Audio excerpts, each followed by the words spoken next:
یہ ایک طویل نظم ہے جس کا نام ہے سفینہ نوح۔ اس کے میں نے 4 حصے کیے ہیں۔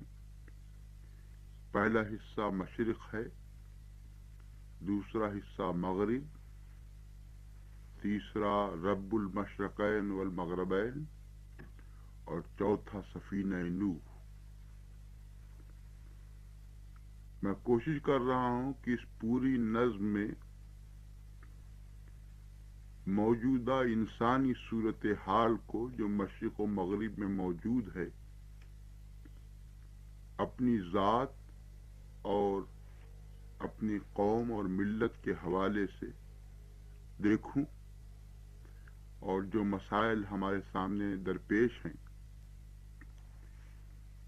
ان کے میرے سمجھ میں جو ان کا حل آتا ہے یا جو ان کا میں تجزیہ کر سکتا ہوں ان کو بیان کروں۔ اس نظم کا میں نے پہلا حصہ مشرق لکھنا شروع کر دیا تھا، اس کے 8000 مصرے میں نے لکھے ہیں۔ یہ مشرق جلد اول جو ہے وہ تقریباً مکمل ہے، اور نظم کی حیثیت آزاد ہے اور کہیں پابند ہے اور کہیں مکالموں کی صورت میں ہے۔ بال پیش کرتا ہوں۔ پہلا ٹکڑا اس کا ہے مشرق کا۔ مشرق ہار گیا۔ کپلنگ نے کہا تھا مشرق مشرق ہے اور مغرب مغرب ہے، اور دونوں کا ملنا ناممکن ہے، لیکن مغرب مشرق کے گھر آنگن میں آ پہنچا ہے۔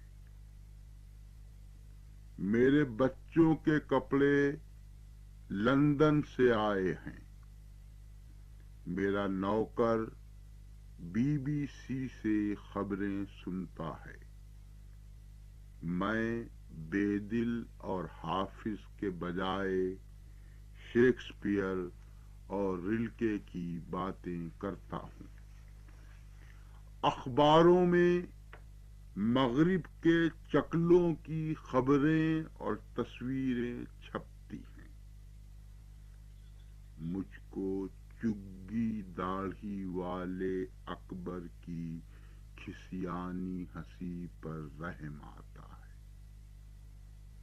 اقبال کی باتیں گستاخی ہوتی ہے، مجذوب کی بڑھ ہے۔ وارث شاہ اور بھلے شاہ اور بابا فرید، چلیے جانے دیجئے ان باتوں میں کیا رکھا ہے، مشرق ہار گیا ہے۔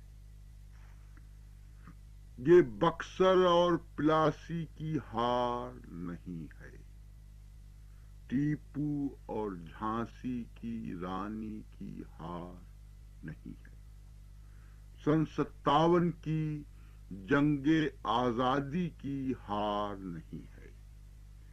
ایسی ہار تو جیتی جا سکتی ہے، شاید ہم نے جیت بھی لی ہے، لیکن مشرق اپنی روح کے اندر ہار گیا ہے۔ قبلہ خاں تم ہار گئے ہو، اور تمہارے ٹکڑوں پر پلنے والا لالچی مارکو پولو جیت گیا ہے۔ اکبر اعظم، تم کو مغرب کی جس عیارہ نے تحفے بھیجے تھے اور بڑا بھائی لکھا تھا، اس کے کتے بھی ان لوگوں سے افضل ہیں جو تمہیں مہابلی اور ذل اللہ کہا کرتے تھے۔ مشرق کیا تھا؟ جسم سے اوپر اٹھنے کی ایک خواہش تھی، شہوت اور جبلت کی تاریکی میں ایک دیا جلانے کی کوشش تھی۔ میں سوچ رہا ہوں، سورج مشرق سے نکلا تھا، مشرق سے جانے کتنے سورج نکلے تھے، لیکن مغرب سب کو نگل گیا ہے. میں ہار گیا ہوں، میں ہار گیا ہوں. میں نے اپنے گھر کی دیواروں پر لکھا ہے میں ہار گیا ہوں. میں نے اپنے آئینے پر کالک مل دی ہے اور تصویروں پر تھوکا ہے. ہارنے والے چہرے ایسے ہوتے ہیں. میری روح کے اندر ایک ایسا گہرا زخم لگا ہے جس کے بھرنے میں صدیاں بھی ناکافی ہیں. میں اپنے بچے اور کتے دونوں کو ٹیپو کہتا ہوں. مجھ سے میرا سب کچھ لے لو اور مجھے ایک نفرت دے دو. مجھ سے میرا سب کچھ لے لو اور مجھے ایک غصہ دے دو. ایسی نفرت، ایسا غصہ جس کی آگ میں سب جل جائیں. میں بھی.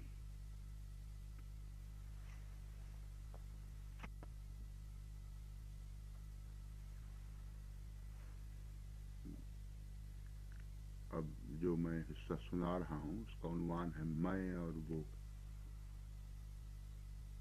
یہ ٹیلی فون پر ایک مکالمے سے شروع ہوتا ہے. ہیلو، شام کو تم کہیں جا رہے ہو؟ نہیں، آج گھر پر رہوں گا. تم کہیں جاؤ گے؟ ارادہ تو ہے. میٹروپول میں پرنسس امینا کا شو ہے، چلو گے؟ نہیں یار، ان 3 پیسے کی شہزادیوں سے میرا دل بھر چکا ہے. وہاں کون ہوگا؟ وہی مسخرے جن کی دانشوری سے میں تنگ آ چکا ہوں. وہی گنجے افسر جنہیں عورتوں، رشوتوں، دفتری سازشوں کے سوا کوئی موضوع نہیں ہے. نہیں یار، میں ان بھری توند والے غبی تاجروں سے بہت بور ہوں.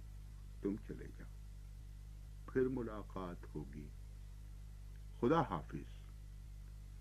میں نے ریسیور میز پہ رکھا اور ایسٹرے کو دیکھا. آدھی سگریٹ سلگ رہی تھی. میں نے اس سے دوسری سگریٹ سلگا لی اور صوفے پر بیٹھ گیا. میں کتنا تھکا ہوا. بیزاری میری رگ رگ میں اتر گئی ہے. ننگی تصویریں دیکھنے میں بھی جی نہیں لگتا.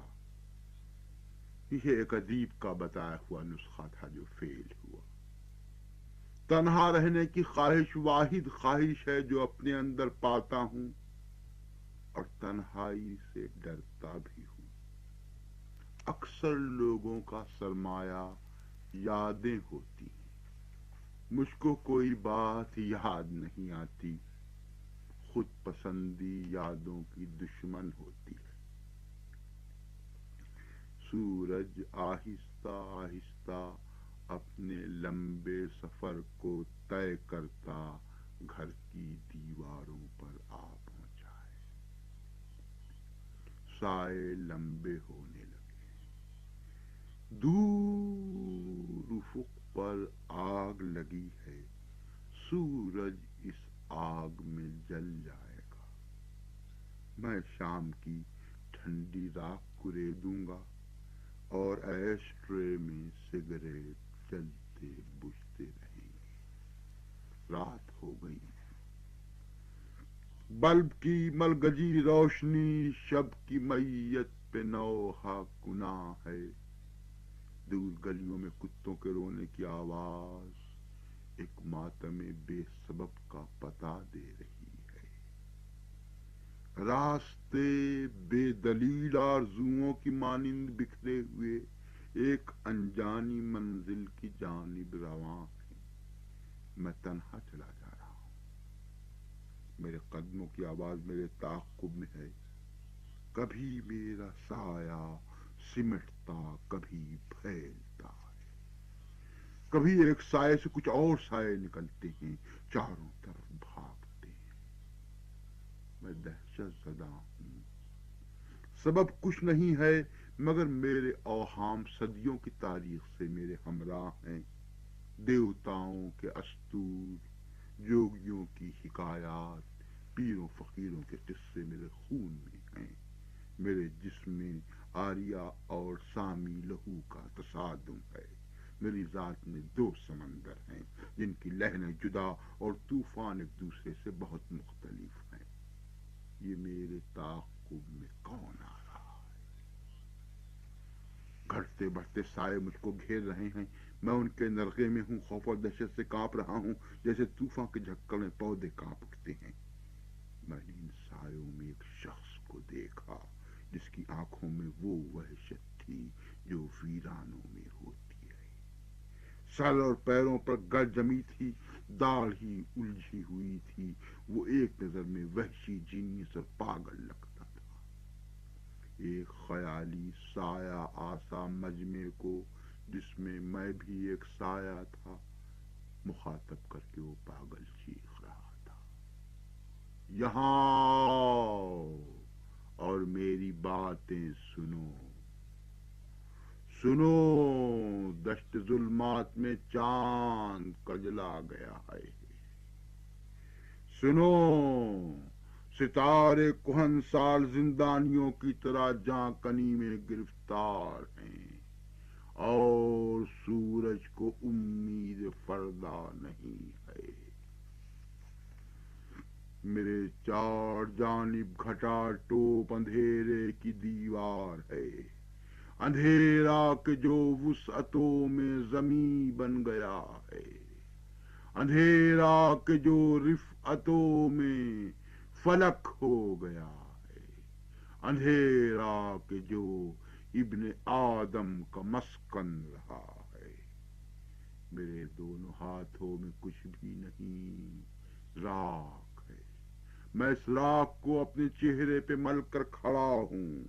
خدا ہے تو فریاد رس ہو، خدا ہے تو فریاد رس ہو، خدا ہے تو فریاد رس ہو. مگر وہ خدائے بزرگاں کہاں ہے جو نور السماوات والارض ہے؟ وہ خدائے بزرگاں کہاں ہے؟ کوئی کہہ رہا ہے خدا کھو گیا ہے. مجھے ایک بوڑھے نے سرگوشیوں میں بتایا خدا ایک لمبے سفر پر گیا ہے. ابھی ایک جنونی چلا رہا تھا، خدا مر گیا ہے. سنو دوستو، میں اس حقیقت کو، اس تجربے کا جو تم اپنی روح میں محسوس کرتے ہو منکر نہیں ہوں. جو تم دیکھتے ہو وہ حق ہے، جو کچھ آئینے میں جھلکتا ہے حق ہے. مگر آدمی آئینے کی طرح حقیقت کی معکوس تعبیر میں مبتلا ہے. حقیقت جو میں دیکھتا ہوں وہ یہ ہے کہ ہم کھو گئے ہیں. ہم ہی ایک پرہول صبر آزما سمت منزل سے آری سفر پر روانہ ہوئے ہیں. ہم ہی مر چکے ہیں. سنو دوستو، تم کو معلوم ہے آدمی کیا ہے؟ وجود اور موجود کے درمیان رشتہ دید ہے. مقید سے مطلق کی جانب سفر ہے. اگر صاف کہہ دوں تو مطلق کا گھر ہے. مگر دوستو، رشتہ دید گم ہو گیا ہے. ہمارا سفر اب مقید سے مطلق کی جانب نہیں ہے. مقید میں محصور ہو کر اسی تنگ زندہ کی حد ناپتا ہے. ہم ہی مر چکے ہیں کہ مطلق کا گھر منہدم ہو چکا ہے. میں نے دیکھا اس کی باتوں پر مجمع سے ایک شور اٹھا، پاگل ہے بھے، پاگل ہے یا چڑیا گھر سے آیا ہے. کچھ لڑکوں نے جن کی قلمیں بڑھی ہوئی تھی اور بالوں کے گچھے پیشانی پر تھے کولہے مٹکا کر شور مچایا، چپ ہو جا بے ماضی کے مردے، تو شاید قبر سے اٹھ کر آیا ہے یا تجھ کو امریکی سرکس والوں نے بلوایا ہے. آہا ہا ہا ہی ہی ہی ہی ہو ہو ہو ہو. ایک لڑکی جس کی چھاتیاں ابلی پڑتی تھیں اور شاید نقلی تھیں، اپنے بوائے فرینڈ کے سینے سے لپٹی چیونگ گم کھاتی تھی. اس نے ہونٹ بگاڑے اور بوسہ پھینک کے ٹھینگا دکھلایا. مجمع سے پھر شور اٹھا. تاک دھنا دھن تاک، تاک دھنا دھن تاک، ناچ جمہورے ناچ، ناچ جمہورے ناچ، تاک دھنا دھن تاک. تو اور تیرا خدا دونوں جب تک بھنگڑا ناچ نہیں ناچیں گے ہم تیری بات نہیں سنیں گے. اس کو تو دفنا دیں گے، تجھ کو پاگل خانے پہنچا دیں گے. تاک دھنا دھن تاک، تاک دھنا دھن تاک، ناچ جمہورے ناچ، ناچ جمہورے ناچ. اس نے مجمع کو ایک گہرے دکھ سے دیکھا. دکھ تو اس کا مقدر تھا جو عیسیٰ اور سقراط سے اب تک ہر سچے انسان کے لیے انعام خدا ہے. حق کی گواہی کی جنت میں نہیں دنیا میں جزا ہے. وہ بولا میرے بچے، میرے بچوں، میں ناچوں گا. بھنگڑا تو روح کے رقص کو کہتے ہیں. تم کہتے ہو تو میں بھنگڑا ناچوں گا. میں ناچوں گا، میں ناچوں گا، میں ناچوں گا تو دھرتی ناچے گی. میں ناچوں گا تو سیارے ناچیں گے. میں ناچوں گا تو آفاق کی تنہا پہنائی میں خواب و حقیقت کی وہ یکجائی ناچے گی جو ساکن ہو کر مکاں بنی ہے اور حرکت میں سما. یہ ناچ اجل کا ناچ بنے گا اور اس کی نیرت پر میرے بچوں تم ناچو. تھک تھک تھک تھک تھیا تھیا، تھک تھک تھک تھیا تھیا. ناچ ناچو میرے پیمانے میں زہر کی بوندیں ناچ رہی ہیں. ناچو میرے آئینے میں موت کے سائے ناچ رہے ہیں. ناچو میرے سینے میں وہ آخری شعلہ ناچ رہا ہے جس کو ہستی آدم کہتے ہیں. اور یکایک اس کی آنکھوں سے شعلے نکلے. اس پر ایسا غضب طاری تھا جو انسانی غصے کی حد سے سوا ہے. بادل کی آواز میں گرجا. سنے قوم، اس بجاتے ہوئے مادے کی قسم جو اب تیرا معبود ہے تجھے تیری بدہدیوں کی سزائے موافق ملے گی.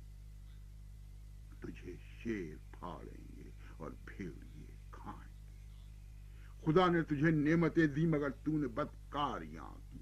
پرے باندھ کر تو شکم سیر بدمست گھوڑوں کے مانند قیبہ خانوں میں ناچی. زمیں تیرے قدموں سے ناپاک ہو کر نجس عورتوں کی طرح وہ غسل طہارت کرے گی جو تیرے خون سے ہوگا.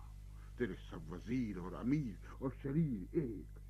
یہ کم بخت سونا بناتے ہیں ایسے غریبوں کے خون سے جنہیں نان شب بھی میسر نہیں ہے.